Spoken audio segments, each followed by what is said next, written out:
सुप्रभात, नमस्कार, good morning. जसी टेक में आप सबका हार्दिक स्वागत है। 2 फरवरी 2026, 2 फरवरी 2026 दिन है मंडे का, यानी कि सोमवार का। और दोस्तों, कल हमने क्या देखा? कल हमने देखा बजट डे था। और बजट बजट तो मेरी तो समझ में नहीं आया वो बजट था या क्या था। 1 डेढ़ घंटा निर्मला ताई क्या बोली क्या नहीं बोली, बट फिर भी हम लोग अपने उसके लिए क्रक्स जो है उसका वो दे देता हूँ। और उसके ऊपर क्या एक्सपर्ट्स का व्यू, मेरा नहीं, एक्सपर्ट्स का क्या व्यू है वो भी आप लोगों के साथ शेयर कर देता हूँ। सबसे पहले तो जो दो तीन चीज़ें हैं उस पर बात कर लेता हूँ। एक तो उन्होंने कहा कि जो शेयर बायबैक है उसके ऊपर लॉन्ग टर्म कैपिटल गेन या शॉर्ट टर्म कैपिटल गेन अब ऑन शेयर होल्डर जो होता है, जो हम जैसे लोग हैं, उनके उस पे एंड पे लगेगा। जो कंपनी के एंड पे है वो तो लगेगा ही लगेगा। ठीक है। अब मुझे ये नहीं समझ में आया कि ये LTCG STCG में इसको लाने का, चलो ठीक है ले आए, कोई दिक्कत नहीं है, बट इसका यहाँ पर कोई लॉजिक था नहीं। क्योंकि बाय बैक जो है ना, उस पर क्या टैक्सेशन है? टैक्सेशन का तो इशू कभी, buy back is never a taxation का रिलेटेड डिसीजन। ठीक है। ये बड़ा मतलब अजीब सी चीज थी ये। दूसरी चीज जो सबसे ज्यादा इंपॉर्टेंट और जो सबसे ज्यादा दिक्कत दी मार्केट को भी, कल आपने देखा मार्केट कितनी गिरी। कल अगर एंड में ही देखो तो लगभग 495 496 पॉइंट डाउन में तो बंद हुई है मार्केट। और लो लगा है 24,570-72 के आसपास, 24,572 573 के आसपास का लो लगा है। तो ऐसा हुआ क्यों? उसका सबसे बड़ा कारण था STT। अब STT on futures and options इस बार फिर से बढ़ा दिया। आपने इस बार फिर से का क्या मतलब? लास्ट ईयर भी बढ़ा था साहब, लास्ट ईयर भी बढ़ा था। STT ऑन फ्यूचर्स जो है वो 0.02% है अभी तक, और April 1 ऑनवर्ड्स ये 0.05% हो जाएगा। अब लोग यहाँ पे मुझे कल भी समझा रहे थे कि उससे कितना फर्क पड़ जाएगा। बस फर्क इतना पड़ेगा कि 150% इंक्रीज है STT में। अब कितना? 150% इंक्रीज।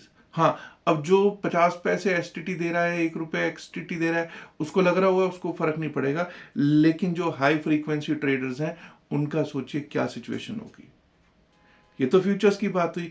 ऑप्शंस में जिसमें पहले ही ऑलरेडी बहुत ज्यादा 0.1%, 0.1% है, अब उसको कहता है नहीं जी, उसमें 50% और राइज कर दो और बढ़ा दो, 0.15% कर दो। मतलब F&O को बिल्कुल जिस तरह से कहते हैं ना कि खत्म करना है। भाई आपने प्रोडक्ट रखा ही क्यों है? हटा दो ना इसको, इस प्रोडक्ट को हटा दो फिर, अगर ऐसी बात है तो मार्केट में। और दूसरी बात, अगर आपको इसी तरह का बजट देना था तो जरूरी था कि मार्केट्स को कल ओपन रखो। मार्केट्स ने थम्स डाउन दिया है इस बजट को। मार्केट ने थम्स डाउन किया है इस बजट को। सिक्योरिटी ट्रांजैक्शन टैक्स एक चीज थी, sovereign gold bonds another thing. Sovereign gold bonds जब इशू करने थे तो मुझे याद है आज भी, प्राइम मिनिस्टर मोदी खुद टीवी पर आए थे साहब। उन्होंने कहा था कि जितना सोना है उसकी कुछ ना कुछ वो होनी चाहिए, वैल्यू होनी चाहिए। आप लोग घरों में रख के बैठे हो, चलो जी सोवरेन गोल्ड बॉन्ड्स लोगों ने लिए और अच्छी तरह से लिए। उनको था बॉन्ड्स हैं, बॉन्ड्स में क्या देना किसी को पड़ेगा, क्योंकि सरकारें तो यही करती है ना कि देना तो कुछ पड़ेगा नहीं। ठीक है, आराम से करेंगे। और हुआ क्या कि तब से गोल्ड ने इस तरह से ऊपर को छलांग मारी कि पूछिए मत। अब निर्मला ताई ने कल कह दिया है कि जिन्होंने तो RBI से गोल्ड बॉन्ड्स लिए थे जब इन्होंने इशू किए थे, उन पे तो शायद कुछ टैक्सेशन की रिलैक्सेशन शायद होगी, लेकिन जो सेकेंडरी मार्केट में जिन्होंने किसी से ले लिए वो बॉन्ड्स ट्रांसफर हो गए, उस पे उन्होंने कहा कि टैक्सेशन लगेगी। अब भाई आप बॉन्ड्स इश्यू कर रहे हो, उसके बाद अगर आपको ऐसा ही था कि आपने सेकेंडरी मार्केट से कुछ भी, तो आपने उसको ट्रेडेबल क्यों बनाया? ट्रेडिंग करने नहीं देनी थी, आपने कह देना था सेकेंडरी मार्केट में इसकी ट्रेडिंग नहीं होगी। तो आप एक कांस्टेंट उसमें नहीं चलते। एक आपकी पॉलिसी चेंज कब हो जाए कोई भरोसा ही नहीं है। तो that is not a good thing. और ये चीजें, ऐसी चीजें जो होती है ना, इंस्टीट्यूशंस को पसंद नहीं आती, विदेशियों को बिल्कुल पसंद नहीं आती। और अगर आप देखोगे, मुझे लगता है कि 2008 में भी ऐसे बुरे हालात नहीं थे जितने बुरे हालात अब हैं। अब बोलेंगे किस चीज के बुरे हालात? तब भी FII इतना पैसा नहीं निकाल के ले गए थे जितना अब पिछले साल 2 साल 3 साल में निकाल के लेकर गए हैं। इस समय डीआईआईस की होल्डिंग एफआईआई से ज्यादा है मार्केट में, आप हिसाब लगाइए। चलिए खैर, अब देखते हैं कि क्या हुआ। एफआईआईस और डीआईआईस ने कल क्या किया। कल वॉल्यूम्स कम होने थे, इसमें कोई शक था नहीं।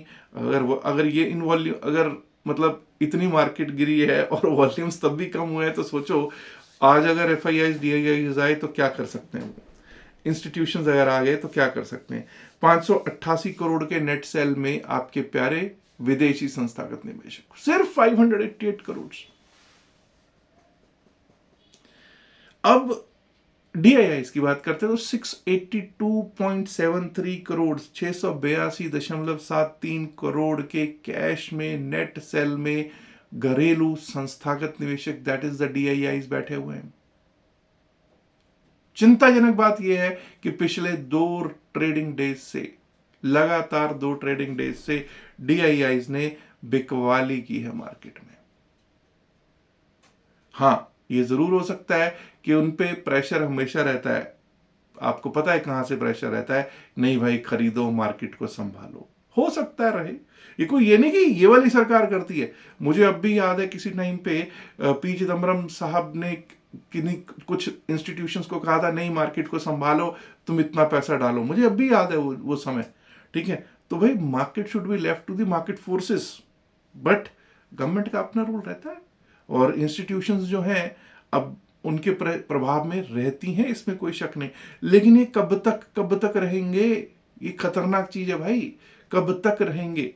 एनीवेज, अगर मैं डेरिवेटिव्स की स्टैटिस्टिक्स की बात करूं तो कल एफआईआईज ने बैंक निफ्टी के फ्यूचर्स को बेचा है, मिड कैप निफ्टी के फ्यूचर्स को बेचा है, निफ्टी फिन सर्विस यानी कि फिन निफ्टी के फ्यूचर्स को बाय किया है, और निफ्टी 50 के फ्यूचर्स को भी ये बेचकर ही गए हैं।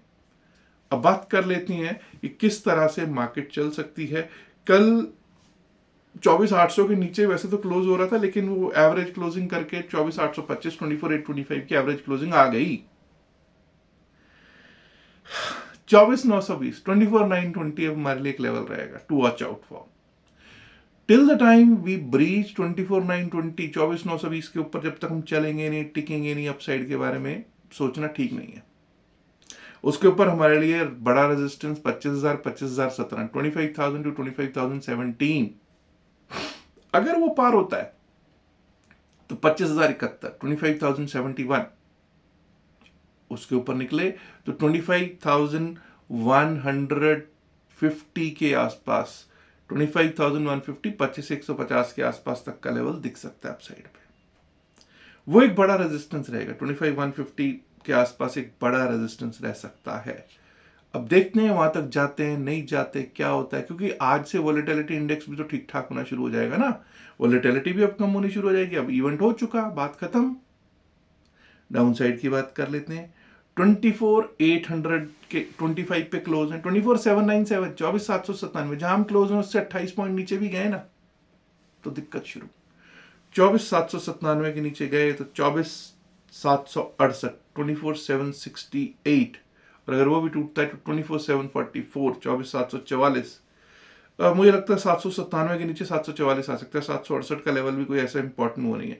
24,797, 24,744, और वो टूटा तो 24,699, 24,699, and below that we might be able to see 24,660, 24,660 का लेवल दिख सकता है दोस्तों निफ्टी 50 में। आइए अब बात कर लेते हैं किस तरह से चल सकता है बीएसई सेंसेक्स। मुझे मालूम है लोगों को ये इच्छा रहती है कि बीएसई सेंसेक्स को देखें, पहले निफ्टी और सेंसेक्स में ही ज़्यादातर ट्रेडिंग आजकल होती है क्योंकि वीकली एक्सपायरीज नहीं की हैं। अच्छा, सेंसेक्स पर चलूँ, मैं आपको ये बता दूं कि 7 तारीख को हम लोग मुंबई मिल रहे हैं, 7th को थाने में विट्स शरणम वेन्यू है, वहाँ पर इतना याद रखिएगा वो इनविटेशन पर ही वो वेन्यू पे आप एंट्री है, एंट्री बाय इनविटेशन है। फुल डे का प्रोग्राम है, सुबह 9 बजे से लेकर शाम को 5 बजे तक का, क्रिप्टो करेंसी के ऊपर। तो अगर आपने इनविटेशन पा लिया है बहुत अच्छी बात है, अगर नहीं मिला है आपको इनविटेशन तो आज ही तुरंत इनविटेशन के लिए रिक्वेस्ट डाल सकते हैं। नंबर आपको दे रखा होगा नीचे, क्या कहते हैं, डिस्क्रिप्शन ऑफ द वीडियो में, pin message of the video में। चलिए बात कर लेते हैं जरा किस तरह से चल सकता है बीएसई सेंसेक्स। कल 80,722 पे क्लोज हुआ है।